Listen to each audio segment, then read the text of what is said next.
Hello students, ভীষণ WBCS পক্ষ থেকে তোমাদের জন্য টার্গেট ডাব্লিউবিসিএস 2021-এর যে প্রিলিমিনারি মক সেট করানো হচ্ছে তার আজকে সেট নাম্বার 31 নিয়ে হাজির হয়ে পড়েছি।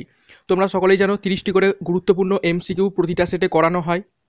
তো আজকের ভিডিওটা শুরু করার আগে খুবই গুরুত্বপূর্ণ একটা অ্যানাউন্সমেন্ট রয়েছে। অ্যানাউন্সমেন্টটা হলে তোমাদের জন্য প্রিলিমিনারির এবং মেন্সের জন্য কিন্তু একটা স্পেশাল ইবুক নিয়ে আসা হয়েছে, যেটা হচ্ছে মডার্ন হিস্ট্রির ওপর ইবুক। দেখতেই পাচ্ছ তোমরা, mega 2000 plus MCQ ebook, highly recommended for WBCS preliminary, mains, UPSC, SSC, rail and police and ডাব্লিউপিএসসির যে আদার্স এক্সাম আছে সমস্ত কিছুর জন্য কিন্তু এই ইবুকটা হেল্প করবে। মাত্র 99 টাকা রাখা হয়েছে। ডেসক্রিপশন বক্সের লিঙ্ক দেওয়া থাকবে, সেইখান থেকে কিন্তু পারচেস করে ফেলো। অনেক ছেলে কিন্তু অলরেডি কিনে নিয়েছে। এখানে আমি জুম করে দেখাচ্ছি যে কন্টেন্টগুলো দেখো, এখানে পুরো কন্টেন্ট দেওয়া রয়েছে, 8টা কন্টেন্ট দেওয়া রয়েছে। Expansion of British rule Indian revelation of 1857, governor general and viceroy of India. প্রতিটা টপিকের উপর কিন্তু 100টা করে কিন্তু এমসিকিউ কিন্তু উত্তর সমেত দেওয়া রয়েছে। এখানে আমি স্ক্রিনশট দিয়ে রেখেছি পিডিএফটার, ইবুকটার কীভাবে সাজানো রয়েছে। খুবই সুন্দর করে কিন্তু ইবুকটা বানানো হয়েছে। তো ডেসক্রিপশন বক্সে লিঙ্ক দেওয়া থাকবে, সেখান থেকে কিন্তু মাত্র স্বল্প মূল্যে এত ভালো 2000 প্লাস এমসিকিউ কিন্তু রয়েছে। একটা কোশ্চেনও কিন্তু আর বাদ যাবে না। তো এক্ষুনি পারচেস করে ফেলো। তারপর আরও একটি ইবুক রয়েছে, যেটা অনেক দিন আগে থেকেই অলরেডি অনেকেই পারচেস করে ফেলেছে, তারা শুরু করে দিয়েছে। সেটা হচ্ছে ইংলিশের ইবুক, কম্প্যাক্ট ইবুক, যেখানে কিন্তু এইখানে কন্টেন্ট দিয়ে রেখেছি। ডাব্লিউবিসিএসের ইংলিশের 14 বছরের কিন্তু হচ্ছে প্রিভিয়াস ইয়ার্স দেওয়া রয়েছে, এবং এখানেও কিন্তু পুরো ডাব্লিউবিসিএসের প্রিভিয়াস ইয়ার্স উইথ প্রিলিমিনারি এবং মেন যত মডার্ন হিস্ট্রির কোর্সে ছিল কিন্তু সবই দেওয়া রয়েছে। এবং এখানে প্রতিটা টপিকের ওপর কিন্তু এই যে 15টা টপিক, প্রথমে 15টা টপিকের কিন্তু প্রতিটার ওপরে কিন্তু 50টা করে কিন্তু এমসিকিউ এবং থিওরি দুটোই দেওয়া রয়েছে। এটার প্রাইস মূল্য মাত্র 49 টাকা।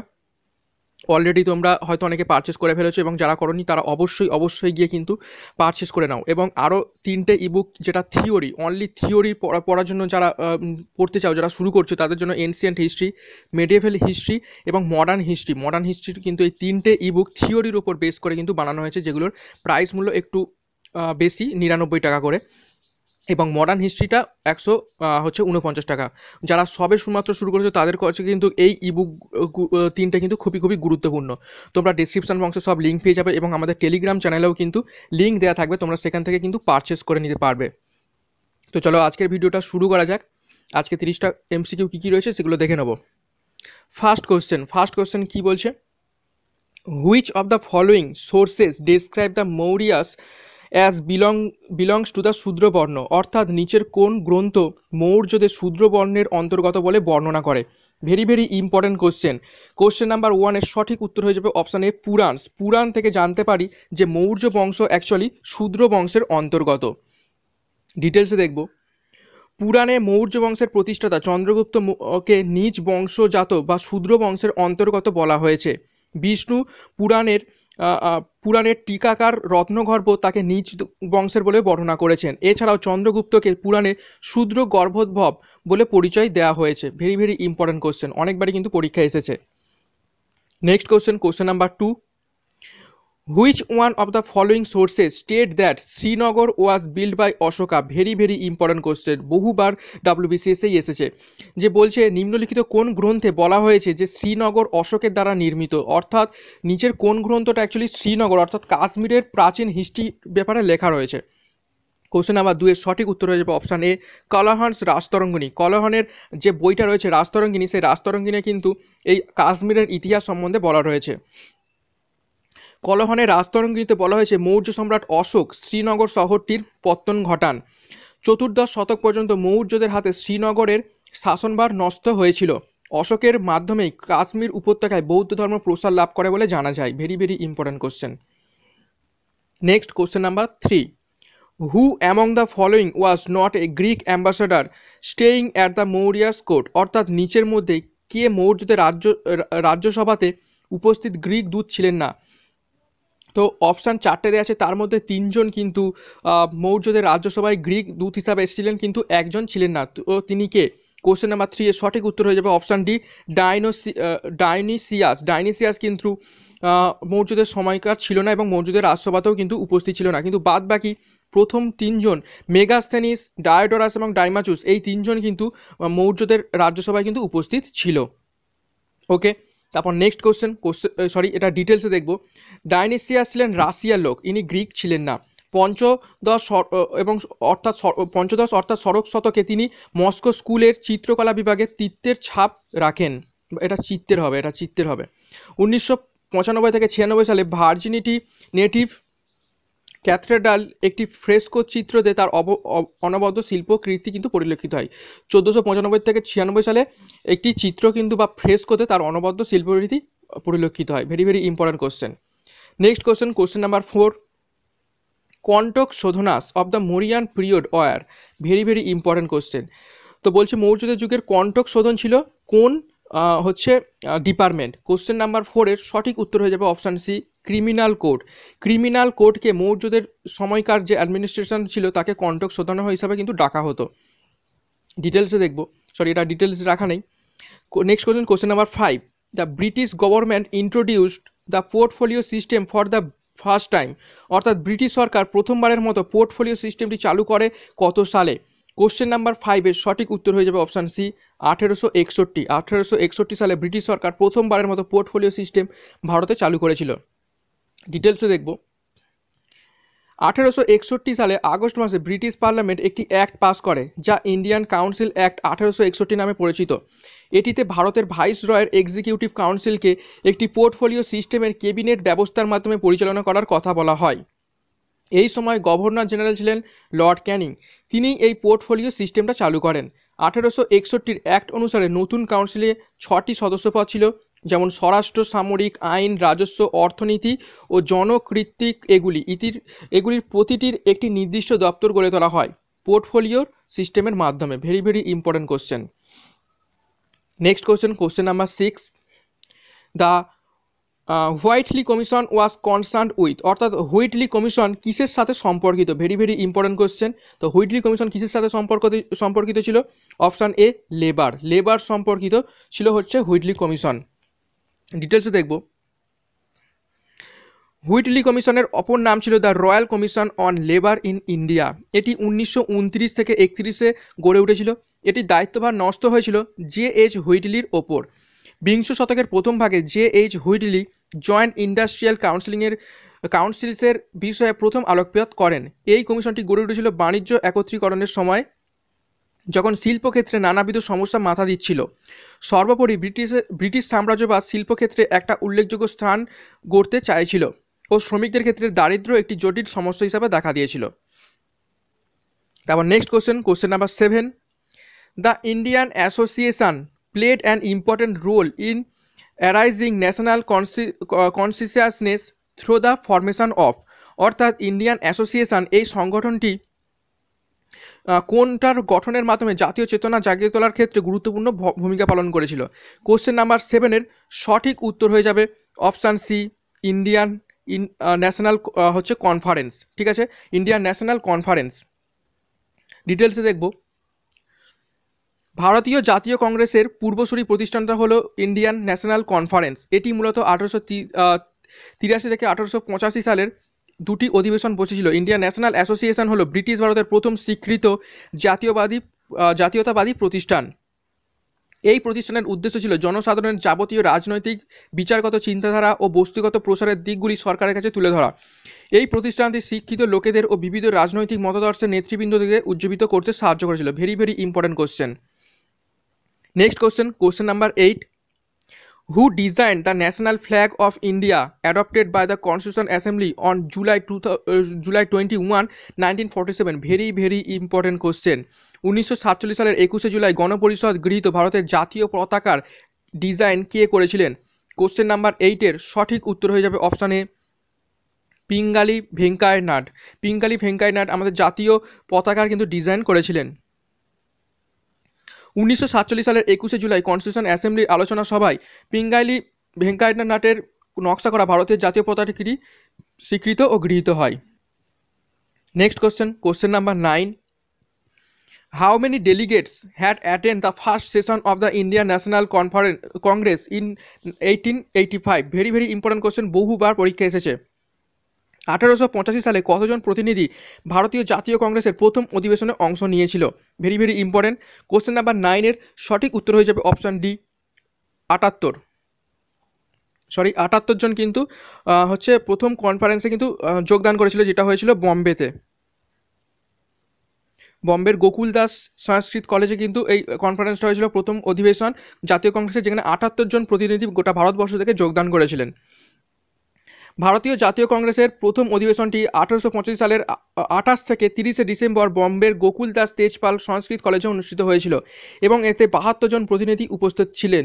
এর সভাপতি ছিলেন উমেশ চন্দ্র বন্দ্যোপাধ্যায়। গভর্নর জেনারেল তৎকালীন ছিলেন লর্ড ডাফরিনের সময় 1885 সালে ইন্ডিয়ান ন্যাশনাল কংগ্রেস কিন্তু গঠিত হয়েছিল। Very very important question. Next question number 10। আমরা এবার জিওগ্রাফির মধ্যে ঢুকে পড়লাম। Tank irrigation is more prevalent in, অর্থাৎ ট্যাঙ্ক সেচ বেশি হয় ভারতের কোথায়? কোশ্চেন নাম্বার 10-এর সঠিক উত্তর হয়ে যাবে option A, the peninsular India, অর্থাৎ পেনিনসুলার ইন্ডিয়াতে, অর্থাৎ আমাদের যে সাউথ ইন্ডিয়ার যে পেনিনসুলার মালভূমি রয়েছে সেইখানে কিন্তু হচ্ছে এই ট্যাঙ্ক ইরিগেশনটা সবথেকে বেশি পরিমাণে দেখা যায়। জলাশয়ের মাধ্যমে জলসেচ সর্বাধিক জনপ্রিয় উপদ্বীপীয় মালভূমি অঞ্চলে, বিশেষত অন্ধ্রপ্রদেশ, তেলেঙ্গানা এবং তামিলনাড়ু রাজ্যে কিন্তু এই ট্যাঙ্ক সেচটা দেখা যায়। Next question number 11। The most important human factor resource for the soil erosion in India, অর্থাৎ ভারতে মাটি ক্ষয়ের জন্য দায়ী সর্বাধিক গুরুত্বপূর্ণ মানবিক উপাদান হলো, অর্থাৎ মানব কর্তৃক কোন কাজের জন্য সর্বাধিক বেশি কিন্তু মৃত্তিকা ক্ষয় হচ্ছে? কোশ্চেন নাম্বার 11-এর সঠিক উত্তর হয়ে যাবে অপশান বি, ডিফরেস্টেশন, অর্থাৎ বনভূমি ধ্বংসের কারণটাই হচ্ছে মানুষ কর্তৃক সেই কারণ যার ফলে মৃত্তিকা হচ্ছে ক্ষতিগ্রস্ত হচ্ছে। ডিটেলসে দেখব। মৃত্তিকা ক্ষয় কেবলমাত্র একটি কারণে হয় না, এর জন্য বিভিন্ন কারণ দায়ী, যেগুলির মধ্যে বৃক্ষচ্ছেদন, অতিরিক্ত পশুচারণ, স্থানান্তর কৃষিকাজ, অবৈজ্ঞানিক পদ্ধতিতে কৃষিকাজ প্রভৃতি অন্তর্ভুক্ত। এখানে বৃক্ষচ্ছেদন কিন্তু প্রধান কারণ। Next question number 12।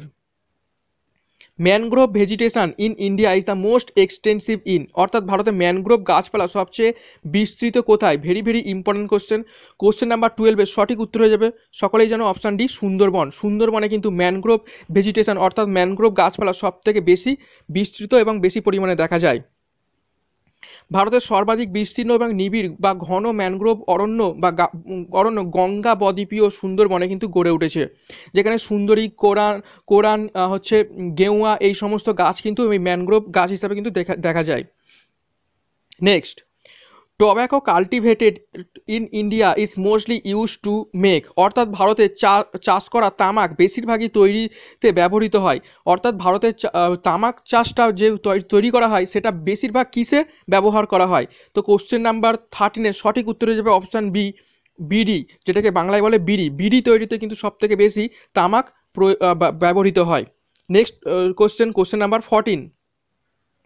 Under which article, আমরা পলিটির মধ্যে ঢুকে পড়লাম, under which article of Indian constitution can the parliament লেজিসলেট on any subject, অর্থাৎ ভারতীয় সংবিধানের কোন অনুচ্ছেদের অধীনে সংসদ কোনো বিষয়ে আইন প্রণয়ন করতে পারে? সঠিক উত্তর হয়ে যাবে আর্টিকেল 249। আর্টিকেল 249-এর অধীনে কিন্তু ভারতের সংবিধান কোনো অনুচ্ছেদের অধীনে ভারতীয় সংবিধান কোনো বিষয়ে আইন প্রণয়ন করতে পারে। তারপর next question number 15। The first finance commission was constituted in, অর্থাৎ প্রথম ফাইন্যান্স কমিশন গঠিত হয়েছিল কত খ্রিস্টাব্দে? কোশ্চেন নাম্বার 15-এর সঠিক উত্তর হয়ে যাবে অপশান এ, 1951। 1951 সালে কিন্তু প্রথম ফাইন্যান্স কমিশন গঠিত হয়েছিল। ডিটেলসে দেখব। প্রথম অর্থ কমিশন স্থাপিত ছিল 1951 সালে। ভারতের 280 নম্বর ধারায় অর্থ কমিশন গঠনের কথা বলা হয়েছে। রাষ্ট্রপতি প্রতি 5 বছর অন্তর অর্থ কমিশন নিয়োগ করেন। অর্থ কমিশনের একজন চেয়ারম্যান ও আরও 4 জন সদস্যকে নিয়ে কিন্তু গঠিত হয়, অর্থাৎ মোট 5 জন। Next question number 16। The anti defection law was enacted in, অর্থাৎ অ্যান্টি ডিফেকশন আইনটি কার্যকর হয়েছিল কত সালে? ভেরি ভেরি ইম্পর্টেন্ট কোশ্চেন, অর্থাৎ কোনো একটা পলিটিক্যাল দল থেকে ছেড়ে অন্য পলিটিক্যাল দলে যে নেতা মন্ত্রীগুলো চলে যায়, এইটা রোধ করার জন্য কিন্তু এই অ্যান্টি ডিফেকশন লটা ইনেক্টেড করা হয়েছিল। সেটা হয়েছিল কত সালে? তো কোশ্চেন নাম্বার 16-এর সঠিক উত্তর হয়ে যাবে অপশান এ, 1985। তো ডিটেলসে দেখব। ভারতে, এখানে অপশানটা ভুল আছে, অপশান এ হবে।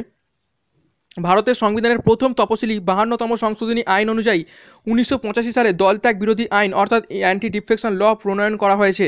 এই আইন প্রণয়নের ফলে ভারতীয় জাতীয় এবং আঞ্চলিক রাজনীতিতে দলত্যাগের প্রবণতা অনেকটাই হ্রাস পেয়েছে। এটিকে 10ম তপশিলিতে স্থান দেওয়া হয়েছে। Very important question. Next question number 17 আমরা দেখব। আমরা ইকোনমিক্সের মধ্যে ঢুকে পড়লাম।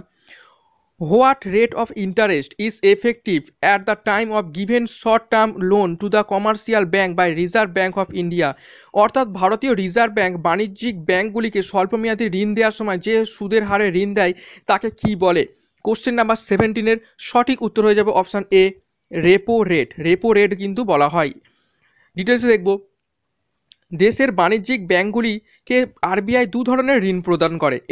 একটি হলো স্বল্পমেয়াদী, যেটা 365 দিনের কম, এবং আরেকটি হলো দীর্ঘমেয়াদী, যেটা 365 দিন বা তার বেশি। বাণিজ্যিক ব্যাংকগুলিকে দেওয়া স্বল্পমেয়াদী ঋণের ওপর আরবিআই যে সুদ ধার্য করে তাকে রেপো রেট বলে, এবং মুদ্রাস্ফীতির সময় এই রেপো রেট কিন্তু কী করা হয়? বৃদ্ধি করা হয়। Very important question. Next question number 18। What is the main objective of the 12th fifth year plan? অর্থাৎ দ্বাদশ পঞ্চবার্ষিকী পরিকল্পনার মূল লক্ষ্য কী ছিল? কোশ্চেন নাম্বার 18-এর সঠিক উত্তর হয়ে যাবে option D, ফাস্টার, sustainable and more inclusive growth. অর্থাৎ দ্রুত এবং সাস্টেনেবল এবং মোর ইনক্লুসিভ গ্রোথের কিন্তু লক্ষ্য ছিল 12th ফিফথ ইয়ার প্ল্যান। দেখো, দ্বাদশ পঞ্চবার্ষিকী পরিকল্পনার খসড়া অনুযায়ী দেশের অর্থনৈতিক বৃদ্ধির হার বাড়ানো, বৃদ্ধির ক্ষেত্রে দেশের সর্বক্ষেত্র এবং সকল শ্রেণীর মানুষের অন্তর্ভুক্ত করার কথা বলা হয়েছে, যেটাকে সাস্টেনেবল বলা হয় এবং যা ইনক্লুসিভ গ্রোথ নামেও পরিচিত। Next question number 19। Which of the following benefits from inflation? অর্থাৎ মূল্যস্ফীতি থেকে নিচের কার উপকার হয়? আমরা সকলেই জানি যে মূল্যস্ফীতির ফলে কিন্তু সকলের ক্ষতি হয়, কিন্তু মূল্যস্ফীতির ফলে কার উপকার হয় সেইটা দেখব। তো এটা ভেরি ইম্পর্টেন্ট কোশ্চেন নাম্বার 19-এর সঠিক উত্তর হয়ে যাবে অপশান বি, অর্থাৎ বড়োয়ার। যে বড়োয়ার অর্থাৎ মানে লোন নেয় সে কিন্তু সবথেকে বেশি উপকার হয়। কেন উপকার হয়? ডিটেলসে দেখব। দ্রব্য সামগ্রীর দাম বৃদ্ধি পেলেও অর্থমূল্য কিন্তু হ্রাস পায়। ঋণগ্রহীতা বা ঋণদাতার মধ্যে হওয়া চুক্তি অনুযায়ী একটি নির্দিষ্ট অর্থ ঋণগ্রহীতা ফেরত দেয়। মুদ্রাস্ফীতির ফলে প্রদেয় অর্থের মূল্য হ্রাস পাওয়ায় ঋণগ্রহীতা লাভবান হয়, অর্থাৎ প্রাইস মূল্য কমে গেছে, এবং ঋণদাতা ক্ষতিগ্রস্ত হয়। অর্থাৎ যে লোন দিয়েছিল সে ক্ষতিগ্রস্ত হয়, কিন্তু যে লোন নিয়েছিল সে কিন্তু লাভবান হয়, অর্থাৎ তাকে কিন্তু সেই আগের মূল্যটাই ফেরত দিতে হচ্ছে, কিন্তু বর্তমান মূল্য কি হ্রাস হয়ে গিয়েছে। নেক্সট কোশ্চেন, আমরা সায়েন্সের মধ্যে ঢুকে পড়লাম। Question number 20। The release of which one of the following into ponds and wells helps in controlling the mosquitoes? অর্থাৎ নিচের কোনটি পুকুর বা কূপের মধ্যে ছেড়ে দিলে মশা নিয়ন্ত্রণে সহায়তা করে? এটা WBCS মেনের question, very important. Question number 20-র সঠিক উত্তর হয়ে যাবে অপশান সি, গাম্বাসিয়া ফিশ কিন্তু মশা নিয়ন্ত্রণ করতে খুবই হেল্প করে। অর্থাৎ মশার যে লার্ভাগুলো থাকে সেগুলো কিন্তু এই গাম্বাসিয়া ফিশ কিন্তু খেয়ে নেয়। দেখো, মশার লার্ভার বিরুদ্ধে সবচেয়ে সুফল হলো এবং বহুল ব্যবহৃত জৈবিক নিয়ন্ত্রণ এজেন্টগুলির মধ্যে একটি হলো শীর্ষ জল মিনু বা মশা মাছ গাম্বাসিয়া অ্যাফিসিন। এটি মশার লার্ভা খায়। Very important question. Next question number 21। Acid rain can be caused by the pollution of environment by? অর্থাৎ পরিবেশের দূষণ কোন কারণে অ্যাসিড বৃষ্টি ঘটাতে পারে? ভেরি ইম্পর্টেন্ট কোশ্চেন, এটিও WBCS মেনের কোশ্চেন। কোশ্চেন নাম্বার 21-এর সঠিক উত্তর হয়ে যাবে অপশান ডি, N2O এবং SO2। অর্থাৎ সালফার ডাই অক্সাইড এবং N2O কিন্তু এই অ্যাসিড বৃষ্টির জন্য দায়ী। দেখো, the main chemicals in the air pollution that creates acid rain are sulphur ডাই অক্সাইড and nitrogen oxide. Acid rain usually forms high in the clouds where sulfur dioxide and nitrogen oxide reacts with water, oxygen and oxidants. This mixture forms a mild solution of sulfuric acid and nitric acid. Okay, তারপর next question number 22। Green accounting indicates, অর্থাৎ green accounting কি নির্দেশ করে? Very important question, এটাও WBCS এর মেনের কোশ্চেন। Question number 22 এর সঠিক উত্তর হয়ে যাবে option A, level of environmental pollution, অর্থাৎ পরিবেশের পলিউশনটার বৃদ্ধিটা এই গ্রিন অ্যাকাউন্টিংয়ের মাধ্যমে কিন্তু নির্দেশ করা হয়। দেখো, green accounting is the new system of sustainable accounting which permits the computation of income for a nation by taking into account for the economic damage and the depletion of the nature resource based of economy and level of environmental pollution. Very important. Next question number 23. Cigarette smoking is harmful for health due to the emission of, অর্থাৎ cigarette ধূমপান স্বাস্থ্যের জন্য ক্ষতিকর কারণ cigarette থেকে নির্গত হয় কি? কোশ্চেন নাম্বার 23 এর সঠিক উত্তর হয়ে যাবে অপশান বি, CO, অর্থাৎ কার্বন মনোক্সাইড কিন্তু সিগারেট থেকে নির্গত হয়। Smoking tobacco increases the CO content of our blood, increases level of carbon monoxide, reduce the amount of oxygen carried by hemoglobin around the body in red blood cells. The result is that vital organs such as brain, nervous tissue and heart do not receive enough oxygen to work properly. Very important. Next, question number 24. Which country will help India to set up Jyotipur nuclear power station? Very important question. অর্থাৎ জয়িতাপুর পারমাণবিক বিদ্যুৎ কেন্দ্র স্থাপনে ভারতকে কোন দেশ সাহায্য করবে? কোশ্চেন নাম্বার 24 এর সঠিক উত্তর হয়ে যাবে অপশান বি, ফ্রান্স কিন্তু সাহায্য করবে এবং এই পারমাণবিক কেন্দ্রটা স্থাপিত হওয়ার পরে ভারতের সবথেকে বৃহত্তম পারমাণবিক তথা গোটা ওয়ার্ল্ডেরও সবথেকে বৃহত্তম পারমাণবিক কেন্দ্র কিন্তু এটা হয়ে যাবে। এটা সম্ভবত কর্ণাটকে তৈরি হচ্ছে, কর্ণাটক নয়, মহারাষ্ট্রতে তৈরি হচ্ছে এটা। নেক্সট কোশ্চেন নাম্বার এটা ডিটেলসে দেখব। Jyotipur nuclear power project is proposed 9,900 megawatt power project of nuclear power corporation in India at Madhabagan of Ratnagiri district in Maharashtra. It would be the largest nuclear power generating station. On 6 December 2010, agreement was signed in the presence of French President Nicolas Sarkozy and Indian Prime Minister Manmohan Singh. Very important question. Next question number 25. Kyoto Protocol signed in 1997 was related to, অর্থাৎ 1997 সালে স্বাক্ষরিত Kyoto protocol স্বাক্ষরিত হয় কিসের জন্য? Question number 25 এর সঠিক উত্তর হয়ে যাবে অপশানে রিডাকশন অফ গ্যাস, হচ্ছে গ্রিন হাউস গ্যাসগুলোকে কমানোর জন্য কিন্তু এই কায়োটো প্রোটোকল স্বাক্ষরিত হয়েছিল। দেখো, the Kyoto protocol is an international agreement linked to the United Nation framework convention on climate change to reduce green house gas emission. The Kyoto protocol was adopted in Kyoto, Japan on December 11, 1997 and entered into force February 16, 2005. Very important question. Next question number 26. সম্প্রতি ভারতের কোন রাজ্যে দীর্ঘতম road arc bridge হোয়ার bridge এর উদ্বোধন করা হয়েছে? Question number 26 এর সঠিক উত্তর হয়ে যাবে অপশান সি, মেঘালয় কিন্তু সবথেকে বড় আর্ক ব্রিজ কিন্তু উদ্বোধন করা হয়েছে। সম্প্রতি এলন মাস্কের মহাকাশ গবেষণা কেন্দ্র স্পেস এক্স একটি রকেট কতগুলি উপগ্রহ লঞ্চ করে বিশ্ব রেকর্ড গড়ল? কোশ্চেন নাম্বার 27 এর সঠিক উত্তর হয়ে যাবে অপশান বি, 143টি স্যাটেলাইট কিন্তু একসাথে স্পেস এক্সের একটি রকেট কিন্তু উৎক্ষেপণ করেছে। Next question number 28। সম্প্রতি সৃষ্টি গোস্বামী কোন রাজ্যের একদিনের জন্য মুখ্যমন্ত্রী হয়েছিল? Very important question. Question number 28 এর সঠিক উত্তর হয়ে যাবে অপশান বি, উত্তরাখণ্ডের একদিনের জন্য মুখ্যমন্ত্রী হয়েছিলেন সৃষ্টি গোস্বামী। এটা হচ্ছে ন্যাশনাল গার্লস চাইল্ডস ডে কিন্তু পালনের জন্য হয়েছিল। দেখো, জাতীয় বালিকা দিবস উপলক্ষে 24 জানুয়ারি 2021 তারিখে সৃষ্টি গোস্বামী উত্তরাখণ্ডের একদিনের মুখ্যমন্ত্রী পদে অধিষ্ঠিত ছিলেন। Very important question. Question number 29। সম্প্রতি কোন দেশের পূর্ব প্রধানমন্ত্রীকে পদ্মবিভূষণ 2021 পুরস্কারের জন্য নির্বাচিত করা হয়? কোশ্চেন নাম্বার 29 এর সঠিক উত্তর হয়ে যাবে অপশান বি, জাপানের প্রাক্তন প্রধানমন্ত্রী শিনজো আবেকে পদ্মবিভূষণ 2021 পুরস্কারের জন্য কিন্তু নির্বাচিত করা হয়েছে। নেক্সট কোশ্চেন, আজকে টপিকের শেষ কোশ্চেনটা দেখব। ন্যাশনাল ভোটার্স ডে 2021 থিম কী ছিল? কোশ্চেন নাম্বার 30 সঠিক উত্তর হয়ে যাবে option B, making our voters empowered, vigilant, safe and informed. Very very important. এটাই কিন্তু হচ্ছে আজকে ন্যাশনাল ভোটার্স ডে 2021 থিম ছিল। দেখো, making our voters empowered, vigilant, safe and inform. জাতীয় ভোটদাতা দিবস, ন্যাশনাল ভোটার্স ডে প্রতি বছর 25শে জানুয়ারি তারিখে পালিত করা হয়, এবং 24শে জানুয়ারি আমরা কিন্তু দেখলাম জাতীয় বালিকা দিবস কিন্তু পালিত করা হয়। তো ভিডিও শুরু করার আগে যে অ্যানাউন্সমেন্টগুলো করেছিলাম, যে ইবুকগুলো কিন্তু এসেছে, বিশেষ করে মডার্ন হিস্ট্রির ওপর যে 2000+ মেগা এমসিকিউ, ওটা তোমরা কিন্তু পারচেস করে ফেলো।